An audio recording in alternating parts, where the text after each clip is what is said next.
Hello students, आज मैं आप लोगों को बताऊंगा पाई के बारे में। पाई एक बहुत ही इंपॉर्टेंट लेटर है। यदि पाई की डिस्कवरी नहीं होती तो हम लोग जो सर्कल है, सर्कल का सरकमफ्रेंस एंड सर्कल का एरिया फाइंड नहीं कर पाते। इसके साथ साथ मैं आप लोगों को ये भी बताऊंगा क्यों हम लोग सिलेंडर, कोन या फिर जो स्फीयर होता है और सर्कल, इसी में ही हम लोग पाई का यूज क्यों करते हैं एरिया या फिर वॉल्यूम निकालने में या फिर सर्कल का सरकमफ्रेंस निकालने में। जो हमारा क्यूब होता है एंड क्यूबॉइड होता है उसमें हम लोग क्यों नहीं यूज करते हैं पाई का, या फिर जो कोई अलग कोई भी आप शेप ले लो उसमें हम लोग पाई का यूज क्यों नहीं करते हैं। कभी तुम लोग के दिमाग में ये चीज नहीं आई कि पाई का यूज वहां पे क्यों नहीं होता है? आपने कभी सोचा है? कोई बात नहीं, आज मैं तुम लोग को बताऊंगा बच्चा लोगों। तो हम लोग पढ़ेंगे पाई के बारे में। सबसे पहले तो यहाँ पे देखिए, पाई की वैल्यू हम लोग 22/7 या फिर 3.14 यूज करते हैं। मैं पहले आप लोगों को बता दे रहा हूं, पाई की वैल्यू एक्यूरेट वैल्यू 22/7 या फिर 3.14 नहीं होती है। ये हम लोग अप्रोक्स में वैल्यू लेते हैं। पाई क्या होता है? पाई रैशनल नहीं होता है। एक्चुअली क्या, जो 7th 8th के बच्चे हैं उनको नहीं पता होता है कि इर्रेशनल नंबर क्या होते हैं। इरेशनल नंबर के ऊपर भी मैं एक अलग से पूरा वीडियो बना दूंगा, यहाँ पे मैं इसकी चर्चा नहीं कर रहा, नहीं तो हमारा वीडियो बहुत लंबा हो जाएगा और जितना लंबा वीडियो होगा उतना ही बोरिंग हो जाएगा। और वैसे ही मैं जानता हूँ कि बहुत सारे बच्चों को मैथ्स से कुछ ज्यादा ही बोरियत स्टार्ट हो जाती है। ठीक है, तो जो पाई होता है, पाई हमारा क्या होता है? इरेशनल। रफली बता देता हूँ, इरेशनल नंबर हमारे क्या होते हैं? आफ्टर डेसिमल ये ऑलवेज चलते जाते हैं और रिपीट नहीं होते हैं। ना तो रिपीटेशन होता है और ना ही वो टर्मिनेट होते हैं, यानी कि खत्म नहीं होते, पॉइंट के बाद लगातार चलते जाएंगे। यानी कि मैं ये कहूंगा, यदि हम लोग पाई की वैल्यू निकालना चाहें तो हम लोग को होल लाइफ लग जाएगी, लेकिन पाई की वैल्यू नहीं आएंगी, क्योंकि जो हमारे सुपर कंप्यूटर होते हैं वो भी पाई की एक्यूरेट वैल्यू आज तक फाइंड ही नहीं कर पाए हैं। ठीक है, रफली मैंने यहाँ पे पाई की वैल्यू रफली अप्रॉक्स में थोड़ा सा यहाँ पे शो कर दिया है, 3.14159 सो ऑन। चलती जाएगी यानी कि 100 डिजिट्स, फिर 1000, फिर ऐसे 1 लाख डिजिट्स हमेशा चलते जाएंगे। पाई की वैल्यू कभी खत्म नहीं होगी, है ना? तभी पाई हमारा क्या होता है? इरेशनल। अब हम लोग आते हैं पाई की वैल्यू कैसे फाइंड की और पाई की वैल्यू की जरूरत क्यों हुई। यदि हम पहले के टाइम पे चले जाएं तो पहले के टाइम पे जो लोग व्हील बनाते थे, पहिए बनाते थे, जो बैलगाड़ी है, बैलगाड़ी का पहिया बनाना हो या फिर जो हमारी घोड़ा गाड़ी है उसका पहिया बनाना हो, वो पूरी तरह से यानी कि सर्कल नहीं बनता था। ठीक है, पूरी तरह से बोल दो गोल नहीं बनता था। ठीक है, वैसे गोल वर्ड यूज नहीं करना चाहिए, गोल एक अलग चीज होती है, सर्कल एक अलग चीज होती है, उस पर भी हम लोग कभी डिस्कस करेंगे। अभी मैं यहाँ पे रफली गोल वर्ड यूज कर ले रहा हूँ। तो पहले के टाइम पे जो हमारा पहिया होता था पूरी तरह से गोल नहीं बनता था। ठीक है, तो यदि पहिया गोल नहीं होगा तो जब हम एक जगह से दूसरी जगह जाएंगे तो हमें बहुत धचके लगेंगे, आप तो यूं जाओगे, जैसे सांप चलता है ना ऐसे आपकी गाड़ी चलेगी और बहुत धचके लगेंगे, और कई बार जो गाड़ी में सामान होगा प्रॉपर नहीं आ पाएगा, धचकों के कारण वो इधर उधर डिसबैलेंस हो सकता है। ठीक है, तो जो हमारे पहिए होते थे उनको पूरा गोल बनाने के लिए पाई की डिस्कवरी हुई। तो पाई की डिस्कवरी कैसे हुई है? आप लोगों को पता है C इक्वल टू क्या होता है? 2πr। ये हमारा क्या होता है? सरकमफ्रेंस होता है सर्कल का। तो मैं यहाँ पे पाई 2r को नीचे शिफ्ट कर दूंगा तो पाई इक्वल टू क्या हो जाएगा? C/2r। तो जो सरकमफ्रेंस होता है और 2r को हम लोग क्या लिख सकते हैं? डायमीटर भी बोल सकते हैं। रेडियस का डबल क्या होता है? डायमीटर। तो सरकमफ्रेंस एंड जो डायमीटर है इसका जो रेशो होता है वो हमारा पाई होता है।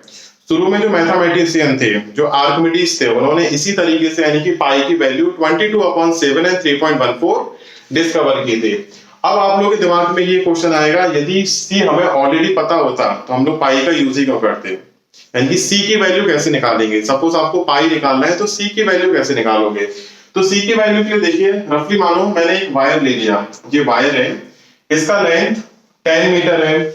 इस वायर को फोल्ड करके मैंने एक सर्कल बना दिया, तो इस सर्कल की सरकमफ्रेंस भी हमारी कितनी हो जाएगी? 10। तो पाई इक्वल टू 10 और डायमीटर आप लोग स्केल से मेजर कर लोगे और यहाँ पे वैल्यू पुट कर दोगे। इसको आप लोग जब सॉल्व करोगे 10/2r को, तो आपको एक अप्रोक्स वैल्यू मिलेगी, जो वैल्यू 22/7 या फिर 3.14 होगी। आप लोग फिर से समझ लीजिए, ये वैल्यू एक्यूरेट नहीं होती है। ठीक है, ये अप्रोक्स वैल्यू है 3.14 या फिर 22/7। अब आप लोग ये तो समझ ही गए होंगे कि पाई हम लोग कहाँ यूज कर रहे हैं? जहां भी कोई सर्कुलर चीज आ रही है, कोई गोल चीज आ रही है ना? तो मैंने जो आपको स्टार्टिंग में बताया था वो समझिए। ये मैंने पाई की और वैल्यू लिख दी है थोड़ा सा और आगे तक। अब देखिए पाई के लिए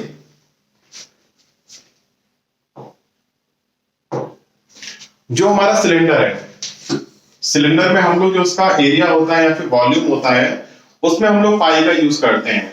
जो कोन होता है उसमें भी यूज होता है, मैंने भी आपको बताया था। ये हमारा स्क्वायर मान लो, स्क्वायर आपका 3D फिगर होता है या फिर सर्कल। इन सभी में आप लोग एक चीज नोटिस कर रहे होंगे, इन सभी में क्या सर्कल आ रहा है। सिलेंडर में ये आ गया सर्कल, कोन में ये आ गया सर्कल, स्क्वायर तो है ही पूरा का पूरा, स्क्वायर का ये बीच वाला पार्ट सर्कुलर है, और ये सर्कल। तो जो भी चीज जिसमें सर्कल आ जाता है उसी में हम लोग पाई का यूज करेंगे उसका एरिया, वॉल्यूम या फिर सरकमफ्रेंस निकालने में। लेकिन जो हमारा क्यूब होता है, क्यूब में कहीं भी सर्कल नहीं आ रहा है, ध्यान रखिए। जो क्यूब है या फिर क्यूबॉइड है इनमें हमारा सर्कल नहीं आ रहा है, तभी हम लोग क्यूब या फिर क्यूबॉइड या फिर कोई सा भी ऐसा शेप ले लो जिसमें सर्कल नहीं है तो उसका एरिया एंड वॉल्यूम निकालते टाइम पे आप लोग पाई का यूज नहीं करेंगे। ठीक है, तो ये तो आप लोगों को पता पड़ेगा पाई का यूज कहाँ होता है, ऐसा कोई सा भी शेप जिसमें हमारा सर्कल आ रहा है।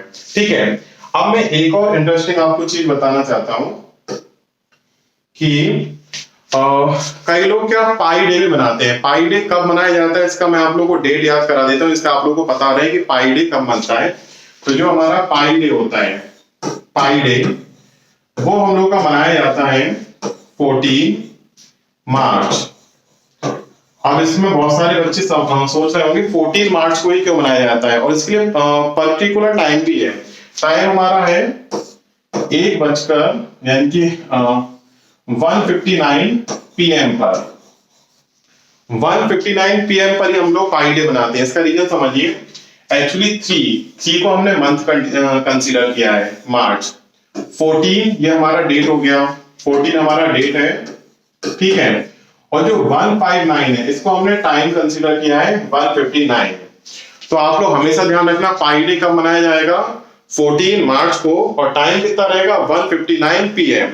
कई बार जो हमारे बहुत सारे कॉम्पिटिटिव एग्जाम्स वगैरह होते हैं उसमें कई बार पूछ लिया जाता है पाई डे कब हम लोग सेलिब्रेट करते हैं, किस टाइम पे, तो ये आपको पता होना चाहिए। तो यहाँ पे आप लोगों ने पाई का रहस्य समझा कि पाई कितना इंपॉर्टेंट लेटर है जिसकी डिस्कवरी हुई। यदि पाई की डिस्कवरी नहीं होती तो हम लोग को बहुत दिक्कत आती। आज हम लोग जो हमारा फिजिक्स इतना एडवांस होता जा रहा है, हमारा मैथ्स इतना एडवांस होता जा रहा है, उसमें पाई का बहुत इंपॉर्टेंट कंट्रीब्यूशन है, बहुत विशेष योगदान है। पाई का और भी कई जगह यूज होता है, लेकिन अब वो बहुत हायर क्लासेस का हो जाएगा तो मैं उतना डीपली नहीं जा रहा हूँ। मैं नहीं चाहता मेरे नन्हे मुन्ने बच्चे और ज्यादा इनकी परेशान हो, तो अभी बस इतना ही। आगे के लिए हम नेक्स्ट टॉपिक में, जो मेरा नेक्स्ट वीडियो होगा उसमें हम किसी और टॉपिक के बारे में पढ़ेंगे। और दूसरा, कई बच्चों की मुझ पर ये भी आने की डिमांड आती है कि सब पाई को 180 क्यों लिखा जाता है, 180 डिग्री। जो लोग 11th 12th में जो बच्चे हैं वो समझ सकते हैं पाई 180 क्यों है, वो भी मैं अपने आगे के वीडियो में आप लोगों को बताऊंगा।